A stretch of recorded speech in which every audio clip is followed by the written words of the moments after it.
Hey guys, let's do a Q&A.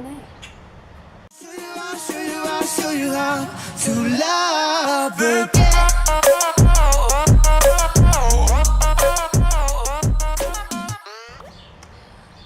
So, a few days ago, I asked on my Instagram for comments for this Q&A. So I actually got quite a few questions, which I think is really exciting. So let's get started. My first question is, do you have any tips on avoiding binge eating? I myself never actually struggled with binge eating. I really just struggled with anorexia, but I would recommend eating enough calories for sure throughout the day. A lot of times people that end up binge eating don't eat enough throughout the day, so then they get stuck in this vicious cycle of starving themselves during the day and then eating a lot at night. And I would really just try to even that out. Even myself, I found myself starving at night sometimes because I don't eat enough throughout the day. So that's my number one tip, is just make sure you're eating enough throughout the day. Another thing is to get the food that you binge eat out of the house for a while. It could be really hard if it's like, I don't know, peanut butter for me would be really hard, I guess, but just get it out of the house for a while while you work on yourself. And remember that if you do end up binging, to just take care of yourself and be gentle with yourself, because you're developing. And also try to keep yourself busy when you feel like binge eating. Go do something else like coloring, watching TV, go outside on a walk or on a run, or something to get your mind off of food. My next question is, do you count macros? I do not count macros. I actually just loosely go towards 60-20-20, which means 60% carbs, 20% fat, and 20% protein. So I check in on my calories, my macros, like once a week or so, and we'll just track at the end of a day, like once a week. And I do this because I think tracking calories is like the worst thing ever. Honestly, you can get fit without tracking calories, and I hate tracking calories, and it makes me feel so sad and awful, so I don't do it and I don't recommend it. But yeah, I don't track my macros. I just kind of go for a set thing of macros. And yeah. So next, what are some meditation tips for beginners? My tip is to find an app that can teach you how to meditate. So I use the app Headspace, which I absolutely love. There's a free 10-day trial, and then you have to pay like $10 a month or something for it, but it's absolutely worth it. They have a bunch of different packs, and it really takes you through learning to meditate and figuring everything out with your mind, and it's a really gentle way to learn how to do it. That's the app, and I have had it for a really long time. I actually have a 222-day streak on it, meditating every day.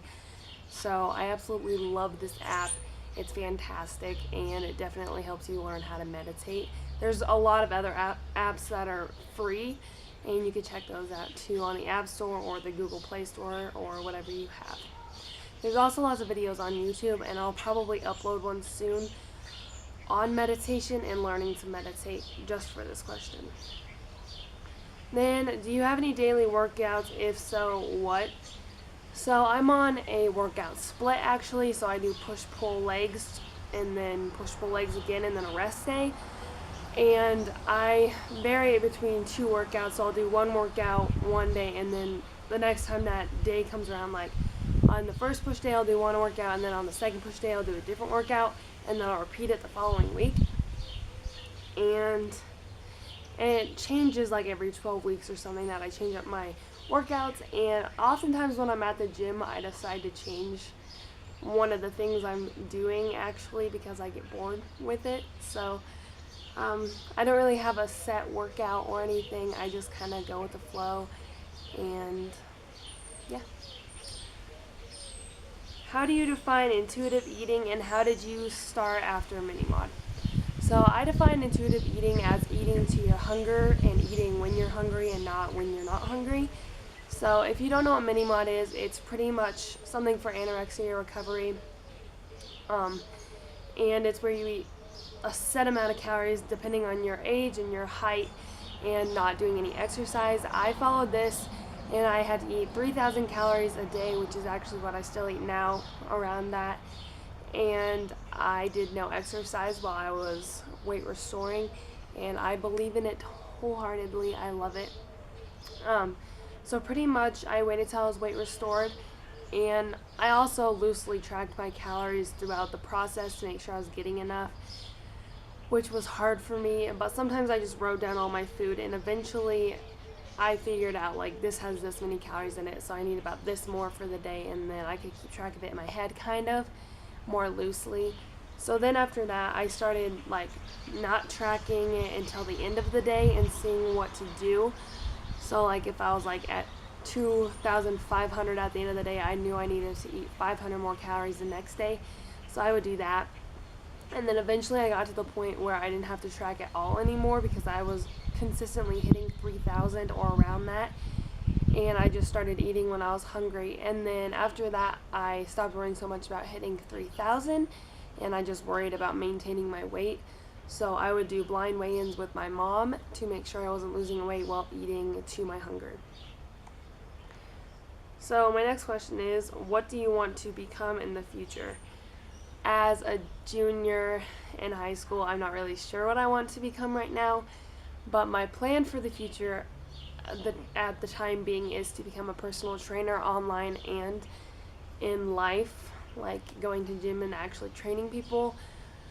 I actually think this will be a perfect job for me, and I'm really excited about it because, one, I don't like school. Like, I do not like school. It stresses me out.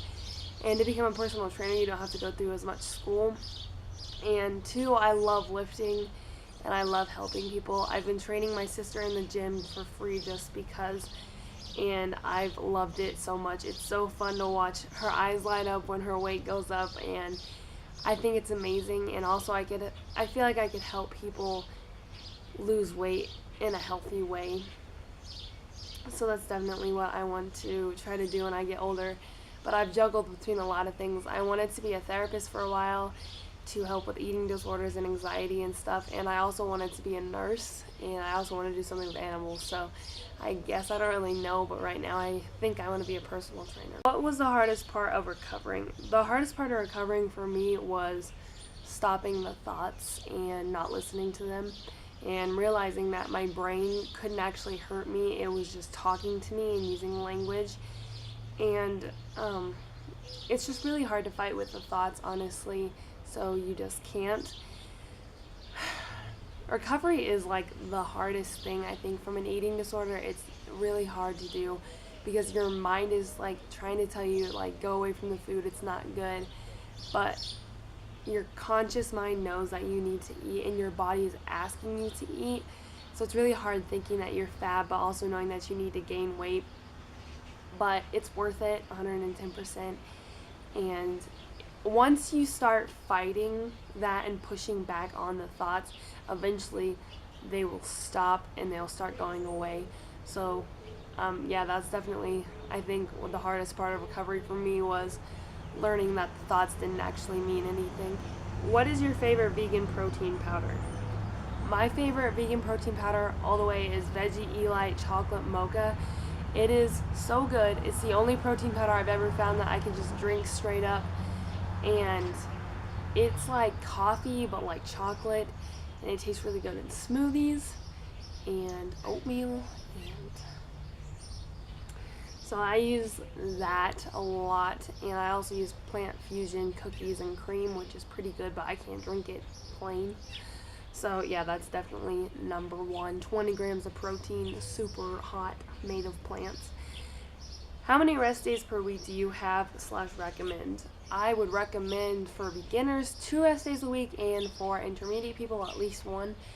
For people that are just starting out, I would do a 3-day thing and then a rest day and then 3 days and a rest day, because your body's just now learning to lift and it's going to be exhausted if you push it too hard, and it increases your risk of injury.